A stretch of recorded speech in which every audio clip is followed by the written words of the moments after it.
அதுதான் அந்த தெய்வத்தோட ருசி பார்த்தோம், தெய்வத்தை ருசி பார்த்தோம், எங்களால சும்மா இருக்க முடியல, அந்த தெய்வத்தை அறிவித்துக் கொண்டிருக்கிறோம்.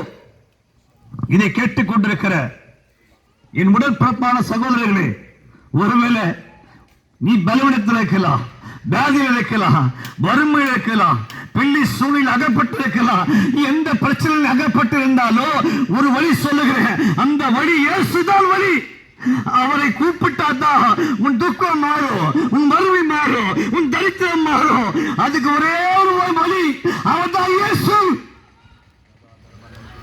வேற ஒண்ணும் இல்லைங்க. காசுக்காக இயேசு ரோட்ல அறிவிக்க வரலங்க. அதெல்லாம் எங்க ஆண்டவர் தந்திருக்கிறார். நல்ல வேலைக்கு போறோம், கை நிறைய சம்பாதிக்கிறோம், திருப்தியாக வீட்டுல 10 தூங்கலாம்ல, தூக்க வரலங்க.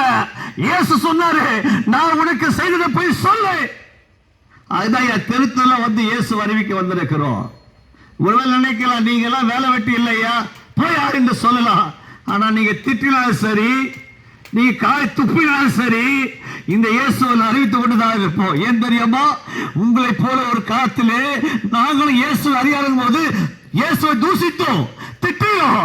எங்களை தேடி வந்த தெய்வம் அவர். இன்றைக்கு வாழ வைத்து அழகு பார்க்கிறார். நாங்க பெற்ற நன்மைகளை நீங்க பெறல, உங்க பிள்ளைகளை பெறல.